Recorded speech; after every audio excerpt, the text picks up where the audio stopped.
सुप्रभात, नमस्कार, स्वागत है आप सभी का हमारी इस खास पेशकश आज की चर्चा में। सोमवार से शनिवार सुबह 9 बजे समसामयिक विषयों पर चर्चा पर आधारित हमारा कार्यक्रम आज की चर्चा आप देख सकते हैं। और आज की चर्चा गिलगिट बाल्टिस्तान को लेकर पाकिस्तान की नापाक कोशिश पर। पाकिस्तान सरकार ने गिलगिट बाल्टिस्तान को अस्थायी प्रांत का दर्जा देने का ऐलान किया है, जिसका भारत ने कड़ा विरोध किया है और कहा है कि गिलगिट बाल्टिस्तान में किसी भी तरह के बदलाव की हरकत बर्दाश्त नहीं की जाएगी। भारत ने साफ तौर पर कहा है कि पाकिस्तान ने गिलगिट बाल्टिस्तान पर जबरन कब्जा कर रखा है। पाकिस्तान को कोई अधिकार नहीं है कि वो गिलगिट बाल्टिस्तान की भौतिक स्थिति में कोई भी परिवर्तन करे। साथ ही भारत ने साफ कहा है कि गिलगिट बाल्टिस्तान में भौतिक परिवर्तन करने का कोई हक पाकिस्तान को नहीं है। पाकिस्तान गिलगिट बाल्टिस्तान से अवैध कब्जे को तुरंत खाली करे। भारत सरकार ने दो टूक शब्दों में कहा है, गिलगिट बाल्टिस्तान सहित केंद्र शासित जम्मू कश्मीर और लद्दाख भारत के अभिन्न अंग हैं। ये भी भारत सरकार ने जोर देकर कहा है और कहा है कि पाकिस्तान से इन क्षेत्रों का दर्जा बदलने की बजाय अवैध कब्जे को पाकिस्तान को तुरंत खाली कर देना चाहिए। तो आज की चर्चा में हम बात करेंगे कि पाकिस्तान की इस नापाक कोशिश का आखिर मकसद क्या है और इसका जवाब देने के लिए भारत के पास आखिर क्या विकल्प हैं। इन तमाम पहलुओं पर हम चर्चा करेंगे और इस चर्चा में शामिल होने के लिए दो खास मेहमान हमारे साथ मौजूद हैं। हमारे साथ है पूर्व राजनयिक दिलीप सिन्हा साहब और साथ ही विदेश मामलों के जानकार डॉक्टर श्रीराम चौलिया भी हमारे साथ कार्यक्रम में जुड़े हैं। आप दोनों का बहुत बहुत स्वागत है इस कार्यक्रम में। डॉक्टर चौलिया, पाकिस्तान की ये जो नापाक कोशिश है, ये जो ऐलान किया गया है इमरान खान की तरफ से, इसे आप किस तरह से देखते हैं? प्रीति, देखिए, इसमें ये त्रिकोणीय मामला है, क्योंकि भारत और पाकिस्तान का विवाद तो है ही और हम इस पूरे क्षेत्र पर हमारा हक बनता है और हमारे पार्लियामेंट में लेजिस्लेशन भी है इस पर कि ये पूरा जो प्रांत है ये बिफोर पार्टीशन से पहले जो आवंटित जो जम्मू एंड कश्मीर का जो प्रांत था उसमें ये गिलगिट बाल्टिस्तान उसका हिस्सा है। तो लेकिन इसके साथ साथ चीन भी अब इसमें घुस आया है और ये नया एक किरदार है ये पिछले कुछ दशकों में खासतौर पर, क्योंकि चीन को पाकिस्तान ने एक छोटा सा इसी नॉर्दर्न एरियाज पहले कहलाती थी, अब इसको गिलगिट बाल्टिस्तान कह रहे हैं, उसी का एक हिस्सा था जो शख्सगाम, और उसे इन्होंने काराकोरम हाईवे के तौर पे चीन को दे डाला है। और चीन अब अंदर गिलगिट बाल्टिस्तान के अंदर हाइड्रो इलेक्ट्रिक बहुत बड़ा प्रोजेक्ट बना रही है डियामर बाशा, और साथ साथ स्पेशल इकोनॉमिक जोन कर रही है। ये पूरा इनका जो प्रणाली है बहुत बड़ा बेल्ट एंड रोड कहते हैं, बेल्ट एंड रोड इनिशिएटिव, जिसका सबसे बड़ा ये एक चैप्टर है पाकिस्तान में इन्होंने खोला है, सीपेक नाम का, चाइना पाकिस्तान इकोनॉमिक कॉरिडोर। तो चीन चाह रहा है कि बलूचिस्तान में बेहिचक कोई भी उसका कोई बगैर किसी ऑब्स्टिकल्स के वो अपना जो इकोनॉमिक जो उसका मकसद है वो ये है कि पूरा जो अरेबिया सागर है वहां तक सीधा पश्चिमी चीन से लेकर गिलगिट बाल्टिस्तान से होते हुए गवादर पोर्ट तक वो अपने सामग्री ला सकता है, बेच सकता है। और एक तरह से दूसरी तरफ जो अमेरिका का प्रेशर है, भारत का प्रेशर है, ऑस्ट्रेलिया क्वाड हमारा बना है, उन सबको उसका एक ऑल्टरनेटिव, एक विकल्प बनाया है। तो उनके लिए गिलगिट बाल्टिस्तान पे पूरा जो है कंट्रोल चीन का असली मकसद है। और पाकिस्तान इसमें एक जैसे अब जो एक मोहरा है, क्योंकि पाकिस्तान के पास आप जानते ही हैं कि बिल्कुल कंगाली की हालत में है। तो इमरान खान ने ये जो घोषणा की है कि गिलगिट बाल्टिस्तान एक प्रोविंस बनेगा, एक प्रांत बनेगा, इसका मतलब यही है कि वहां की जो जमीन है, वहां के जो खनिज हैं, वहां पे जो लोगों के जो हक हैं, उन सबको चीन के हाथों दे डाला जाएगा। और अब सेंट्रल गवर्नमेंट जो है, पहले भी वैसे सेंट्रल गवर्नमेंट ही यहाँ पे पूरी तरह से लगाम दे रखी थी उन्होंने, इस्लामाबाद से ही चलता था यहाँ पे, लेकिन अब क्या है कि ज्यादातर चीन के हाथों सौंप दिया जाएगा। तो मेरा ये रीडिंग है कि ये प्रोविंस जो है नाम तौर पर ही पाकिस्तान का एक प्रोविंस रहेगा, असल में ये चीन का एक सदर्न प्रोविंस बन जाएगा, क्योंकि इसके ऊपर इनका शिनजियांग है, वो काराकोरम हाईवे है, दूसरी तरफ इनका तिब्बत है। तो एक तिब्बत और शिनजियांग में क्या जिस तरह चीन ने आहिस्ते आहिस्ते घुसकर पूरी तरह से अपना बना लिया है और घेर लिया था, एक उपनिवेशवाद बनाया था, वही हालत अब बेचारे गिलगिट बाल्टिस्तान के लोगों पर भी आने वाली है। वो तो जैसे पिस गए। चीन की जैसे एक बहुत बड़ी ये भू राजनीतिक चाल है, जिसमें पाकिस्तान प्यादा है, और आम लोग जो हैं वहां के, जो बहुत ही दशकों से शोषित हैं, हाँ। उनके लिए एक नया अधिपति आ गया है, वो चीन है, और पाकिस्तान सिर्फ एक फैसिलिटेटर बन के। बिल्कुल। और इस पे कहा भी जाता है कि चीन पर कर्ज का जाल एक तरह से फैलाने का आरोप भी लगता रहता है और पाकिस्तान का इस्तेमाल किया जा रहा है चीन की तरफ से, जैसी राय आप भी जाहिर कर रहे हैं। सिन्हा साहब, हमने देखा कि हाल ही में पाकिस्तान में एक मंत्री ने अपनी संसद में पुलवामा में जो हमला था उसके लिए पाकिस्तान के प्रधानमंत्री इमरान खान को श्रेय दिया था एक बार, और अब ये गिलगिट बाल्टिस्तान को लेकर बयान। आप जो बातें चौलिया साहब बता रहे हैं, इसके अलावा और क्या मंशा इसके पीछे आपको दिखाई दे रही है फिलहाल?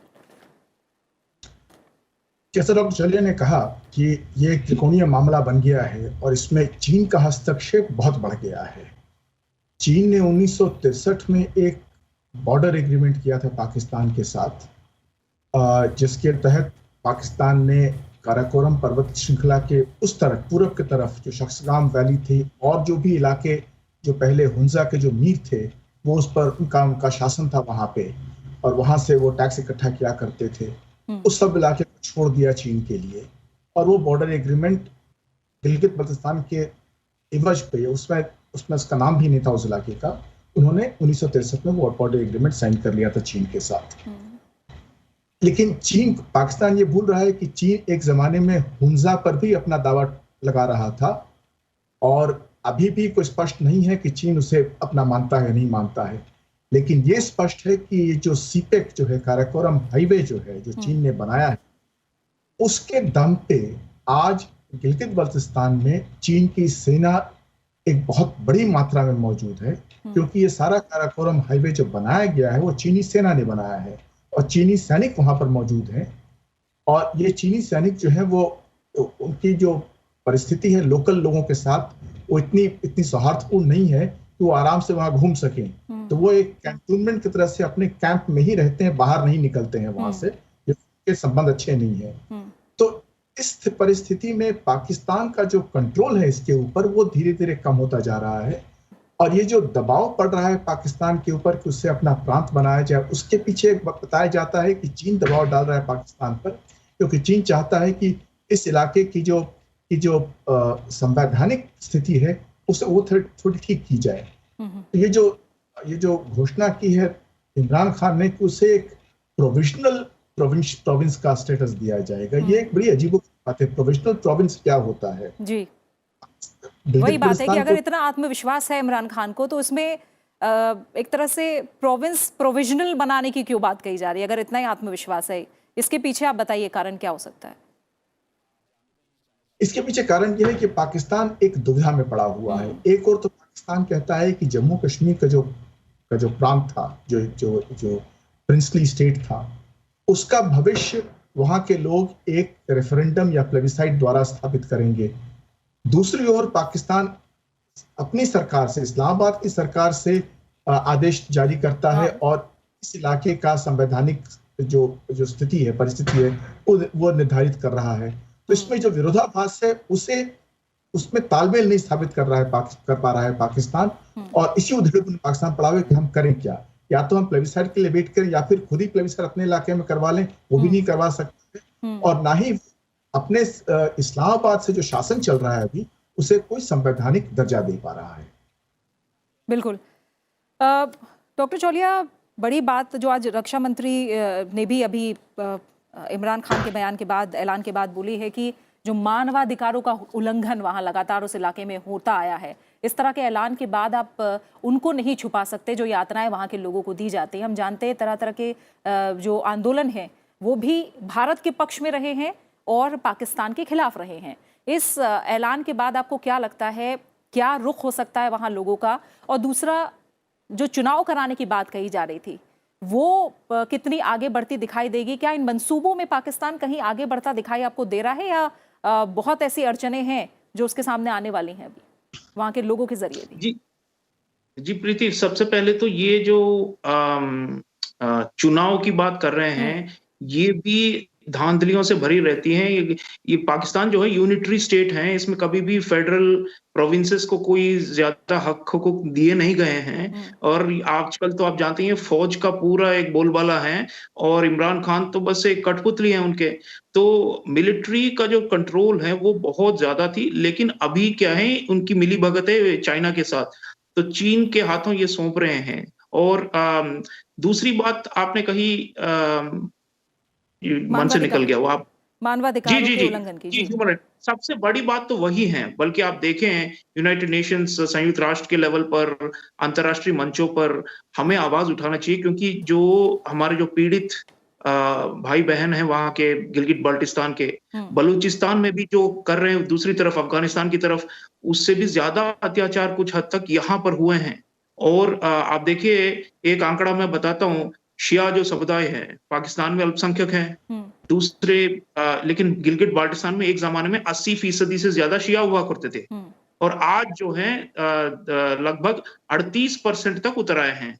इसका मतलब क्या है, पिछले कई दशकों में पाकिस्तानी फौज ने वहां पे पंजाब प्रोविंस हो, खैबर प्रोविंस हो, वहां के पश्तून हो, उन सबको लेकर यहाँ पे इंटरनल सेटलमेंट किया है, और यहाँ की जो डेमोग्राफी है वो बदल डाली। और दूसरा, इन्होंने बहुत सारे वहां पर कत्लेआम भी करवाए हैं।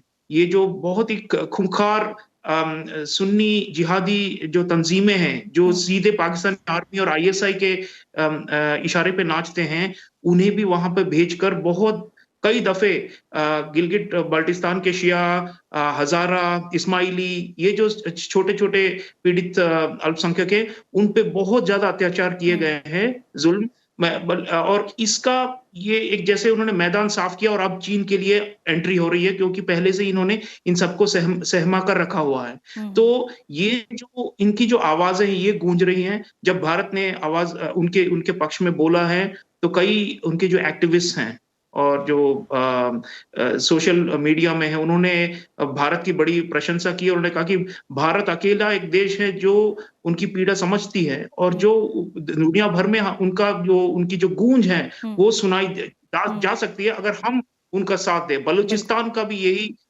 रिएक्शन है, और अब गिलगिट बाल्टिस्तान में भी यही है, क्योंकि लोग समझ गए हैं कि इस प्रोविंस का बनना बस एक जो पहले से जो जाति संहार जो कहते हैं ना, जेनोसाइड या एथनिक क्लेंजिंग जो हो रही थी, वो उसको पूरा खत्म कर डालेंगे। अब 38% भी नहीं रहेंगे शिया वहां पर। और आप जानते हैं पाकिस्तान भर में क्या माहौल है। कुछ हफ्तों पहले ये कराची में हजारों जिहादी तंजीमें, उन्होंने जुलूस निकाला, ये कहते हुए कि शिया काफिर है, हम शियाओं को जिंदा नहीं छोड़ेंगे पूरे पाकिस्तान में। तो ये हालत है। तालिबान का जो माइंडसेट है, तालिबान ग्रुप्स भी जो फौज के साथ जुड़ी है, उन सब ने मिलकर गिलगिट बाल्टिस्तान में एक ये नरसंहार किया है, और ये आगे और भी ज्यादा बढ़ेगा, क्योंकि चीन अगर कहेगा कि इस इलाके में ये थ्रेट है, उस इलाके में ये थ्रेट है, लोग नहीं मान रहे हैं हमारी प्रोजेक्ट्स और पाइपलाइंस की, तो उन्हें उड़ा देंगे। ये हालत है ब्रिटिश। तो इसलिए हमें जोरदार आवाज उठानी चाहिए। हमें एक दुनिया भर में कोalition बनानी चाहिए। जो डेमोक्रेसीज की बात हो रही है कि अभी हम सब मिलकर चीन का मुकाबला करेंगे, वो तो बड़ी बात है, लेकिन विकल्प हो सकते हैं। भारत की तरफ से क्या कदम उठाए जा सकते हैं, इस पर हम और डिटेल में बात करेंगे डॉक्टर चोलिया। फिलहाल हम बताते हैं कि ये जो पूरा विवाद है, इसका जो बैकग्राउंड है, एक बार हम उस पर चलते हैं।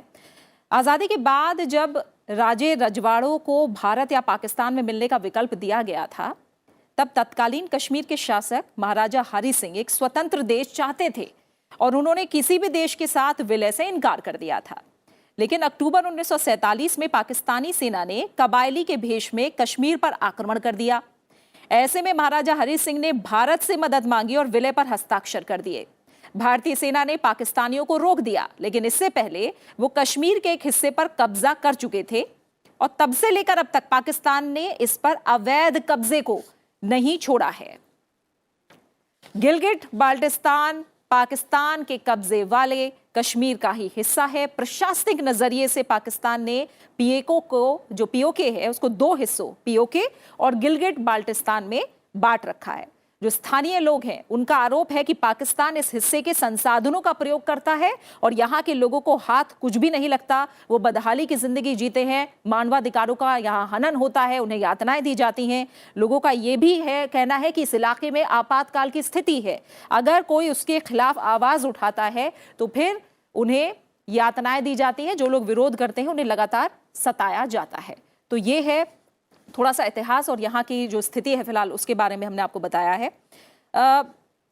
जब हम स्थिति की बात कर रहे हैं सिन्हा साहब, ये भी माना जा रहा है कि प्रधानमंत्री इमरान खान ने विपक्षी मोर्चे पाकिस्तान डेमोक्रेटिक मूवमेंट के हमले के बाद अपनी सरकार के बचाव में हो सकता है ये ऐलान किया हो, क्योंकि कुल 11 सियासी दलों ने, हमने देखा सितंबर 2020 में लोकतंत्र बहाली की मांग के साथ पाकिस्तान डेमोक्रेटिक मूवमेंट नाम से भी एक मोर्चे का गठन किया और जो लगातार इमरान खान पर हमलावर है। कहीं ना कहीं अंदरूनी राजनीति के लहजे से भी एक तरह से देखिए ये ऐलान हो सकता है, जो स्थिति है वहां उसके लिहाज से बताइए। हाँ बिल्कुल, वो तो एक मुद्दा है ही कि पाकिस्तान में इमरान खान के खिलाफ एक ऑल पार्टी अलायंस बन चुका है और उसने एक आंदोलन छेड़ दिया है पाकिस्तान में। बल्कि वो बोल रहे हैं, पाकिस्तान में आज ही कहा मरियम नवाज ने कि अगला साल पाकिस्तान में चुनाव का साल होगा। साथ साथ एक ये भी बात है कि 15 नवंबर को वहां चुनाव होने वाले हैं गिलगित बल्तिस्तान में। ये चुनाव 18 अगस्त को होने वाले थे, कोविड के कारण उन्हें स्थगित कर दिया गया था। इस चुनाव में अगर पाकिस्तान तहरीक इंसाफ पार्टी नहीं जीतती है तो ये नवाज शरीफ के लिए बहुत बड़ा धक्का होगा। पिछले चुनाव जो 5 साल पहले हुआ था उसमें 22 सीटें जीती थी PMLN ने, नवाज शरीफ की पार्टी ने, और 2 सीटें जीती थी PPP ने।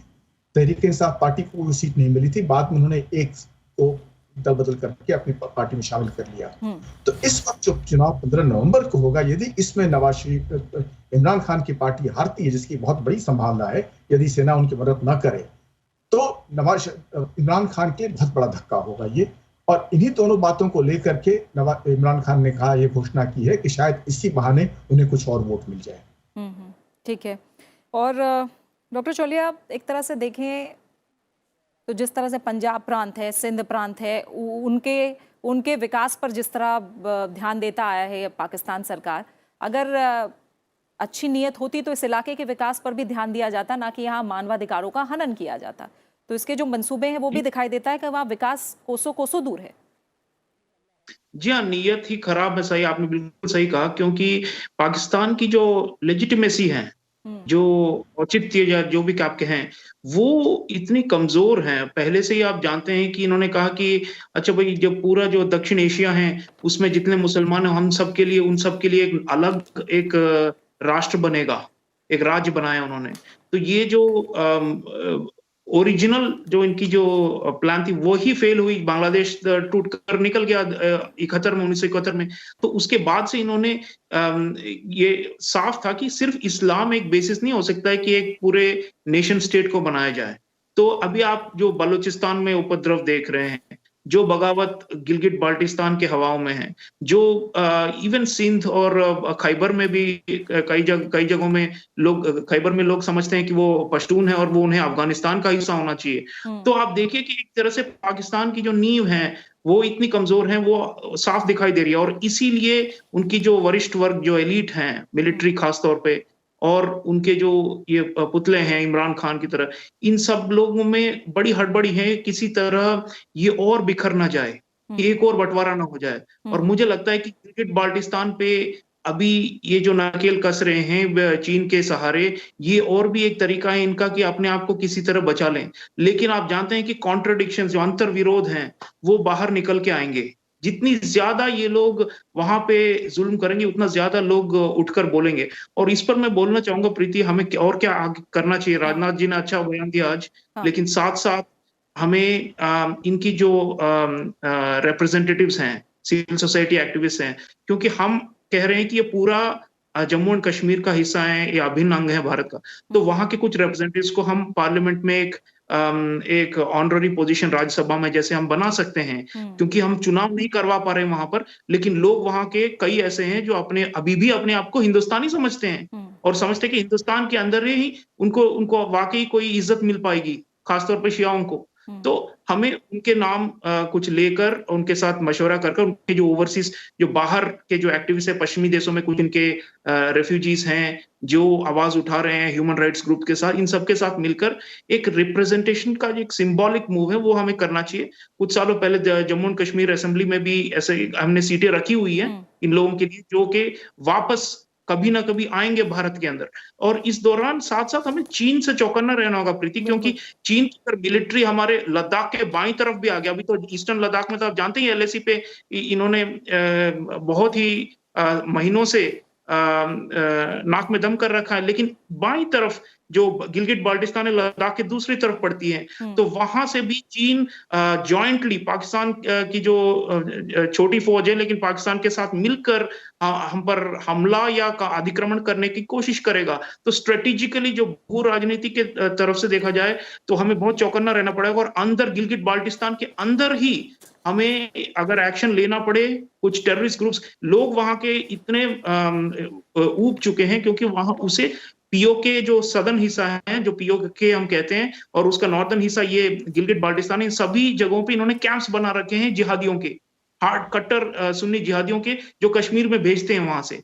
तो हमें एक तो इन्फिल्ट्रेशन रोकना ही है, लेकिन दूसरा सर्जिकल स्ट्राइक्स की तरह अगर जरूरत पड़े तो हमें कोई कसर नहीं छोड़नी चाहिए, कोवर्ट एक्शन भी लेना पड़ेगा, तभी जाकर हमारी जो राष्ट्रीय सुरक्षा है, क्योंकि हम जानते हैं कि चीन एक साये की तरह हमारे ऊपर मंडरा रहा है और गिलगिट बाल्टिस्तान के जरिए भी हमारे ऊपर आकर सर पे बैठने की कोशिश कर रहा है, तो इसलिए हमें सतर्क रहना पड़ेगा। बिल्कुल। और सिन्हा साहब, आप भौगोलिक स्थिति और रणनीतिक सामरिक स्थिति के हिसाब से इस इलाके के बारे में आप क्या कहेंगे? क्योंकि कहीं ना कहीं हम देखते रशिया भी नहीं चाहता कि चीन का जो प्रभाव है वो इस इलाके में ज़्यादा बढ़े, अपनी सीमाओं को लेकर भी उसे भी चिंता है। इन तमाम दृष्टि के नज़रिए से आप क्या समझते हैं, इस इलाके की अहमियत कितनी है और क्या किया जा सकता है इस मामले में वैधानिक और व्यवहारिक रूप से शामिल होने के लिए? भारत की तरफ से क्या कुछ किया जा सकता है? भारत को इस इलाके में जो मानवाधिकार के उल्लंघन हो रहे हैं उसे उजागर करना चाहिए सारी दुनिया में। इसकी जो संवैधानिक जो स्थिति है उसे बतानी चाहिए लोगों को, और वहाँ के जो भी जनता है, जो भी वहाँ के नेता हैं जो विदेश में रहते हैं खासकर, उन्हें एक मंच देना चाहिए ताकि वो अपनी बात को दुनिया तक पहुंचा सकें। उन्हें मंच विदेश में मिलना चाहिए, दिल्ली में भी मिलना चाहिए, ताकि वो अपनी बात बता सकें। क्योंकि दुनिया में इस वक्त लोग नहीं जानते हैं कि गिलगिट बाल्टिस्तान का एक इलाका है, इतना बड़ा इलाका है जहां लोग रहते हैं और जहां के लोगों के अधिकारों का उल्लंघन हो रहा है, जहां उन्हें किसी प्रकार की स्वायत्ता नहीं है, और वहां पर जहां नरसंहार हो रहा है इस प्रकार से कि वहां पर जन आबादी जो है वहां की उसका जो ब्रेकअप है वो बदल गया है। जैसा कि डॉक्टर चौधरी ने बताया कि वहां पर जो शिया है वो पहले अब बहुसंख्यक थे, अब अल्पसंख्यक बन गए हैं। तो इसे उजागर करना बहुत जरूरी है ताकि दुनिया जान सके वहां पर क्या हो रहा है। दूसरा जो हमें करना चाहिए वो है कि जो इलाका हमारे पास जो भारत में जो शामिल है, जम्मू कश्मीर का इलाका, उसका विकास, उस पर हमें पूरा जोर देना चाहिए ताकि जो दुनिया जो है वो देख सके कि भारत जो हिस्सा भारत में आया उसमें कितना विकास हो रहा है, वहां के लोग कितने खुश, और उसके जो कॉन्ट्रास्ट जो होता है वो नजर आना चाहिए लोगों को, सारी दुनिया को, कि दोनों इलाकों में कितना फर्क हो गया है पिछले वर्षों में। बिल्कुल। और केंद्र शासित प्रदेश बनने के बाद जो स्थितियां हैं वो भी जम्मू कश्मीर और लद्दाख में काफ़ी बदलती दिखाई दे रही है हमें।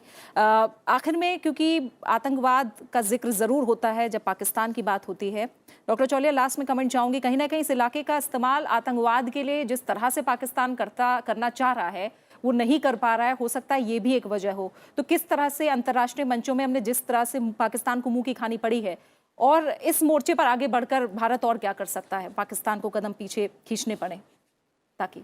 जी देखिए, बालाकोट का जो हमने हमला किया था वो खैबर प्रोविंस तक गई थी, और इसी तरह मैं मानता हूं कि एयर पावर हो या लैंड इन्फेंट्री के जरिए हमें जब जरूरत पड़े तो एक्शन लेना पड़ेगा गिलगिट के अंदर, जहां पे आम लोगों की मदद लेकर। और ये एक खास चीज है क्योंकि बलूचिस्तान में भी हम चाहेंगे कि लोग आजाद हों, और इसी तरह गिलगिट बाल्टिस्तान में भी हम चाहेंगे कि लोग आजाद हो, वापस हिंदुस्तान के अंदर आए। तो इसके लिए देखिए प्रोएक्टिव मेजर्स लेने पड़ेंगे। पाकिस्तान जरूर कमजोर पड़ गया है, एक माली हालत बहुत ही खराब है पाकिस्तान में कई वर्षों से, इसीलिए चीन को सौंपने की नौबत आ गई है उनको, और अब लग रहा है कि चीन ही बागडोर संभालेगा इस पूरे प्रांत का। गवादर से लेकर कशगार जो उनकी शिंजियांग है, गिलगिट बाल्टिस्तान से होते हुए इन्होंने सारे रूट्स बना रखी हैं। तो चीन अब जो है सीधे जैसे आमने सामने आ गया हमारे, तो हमें चीन की जो इसमें इस पूरी भूमिका है उसको भी उजागर करना चाहिए, क्योंकि पाकिस्तान तो शैतानी करता ही हम जानते ही है, लेकिन चीन जिसे एक भस्मासुर की तरह मंडरा रहा है, इस प्रांत में जो चीन कर रहा है उसके बारे में बाहर की दुनिया कम जानती है। तो ह्यूमन राइट्स तो हम जरूर, हमें एक चाहे रेडियो प्रोग्रामिंग हो, गिलगिट जो बाल्टिस्तानी जो उनकी जो भाषाएं हैं उसमें हम विविध भारती से टेलीकास्ट करें या दूरदर्शन से, राज्यसभा, लोकसभा, इस जरिए से लोग विश्व भर में उजागर हों इसके बारे में। लोग जैसे अभी कॉन्शियसनेस कम है इसके बारे में। ज्यादातर लोग कहते हैं अच्छा भाई कश्मीर है, कश्मीर एक विवाद है, लेकिन ये नॉर्दर्न एरियाज जो हैं ये भी एक हैं और इन पे कम नजर पड़ी है लोगों की। और जितना ज्यादा हम प्रमोशन, प्रोपागेंडा आप जो कह लें वो करना जरूरी है, क्योंकि ये तो एक जैसे जमीनी लड़ाई है और जमीर की भी लड़ाई है। तो हमें जोरदार प्रोपागेंडा करना चाहिए ताकि इंटरनेशनल फोरम्स में हर जगह ये नारा चले कि गिलगिट बाल्टिस्तान पाकिस्तान का हिस्सा नहीं है और चीन का भी गुलाम नहीं बनाने देना है। बिल्कुल। फिलहाल इसी के साथ डॉक्टर चौलिया आपका और सिन्हा साहब आपका दोनों का बहुत बहुत शुक्रिया। कार्यक्रम का समय यहीं पूरा हो रहा है, तो जाहिर है भारत ने पाकिस्तान के इस नापाक मंसूबे का कड़ा विरोध किया है और अगर ज़रूरत पड़ी तो कड़े और व्यवहारिक राह पर आगे चलकर कुछ और विकल्पों पर भी भारत विचार कर सकता है और उन पर आगे बढ़ सकता है। इसी के साथ फिलहाल खास पेशकश में इतना ही। आप इस कार्यक्रम को YouTube पर भी देख सकते हैं और अपनी राय और सुझाव हमारे साथ साझा कर सकते हैं। इनका हम बेसब्री से इंतजार करते हैं। फिलहाल इजाज़त दीजिए और बने रहिए राज्यसभा टीवी के साथ। नमस्कार।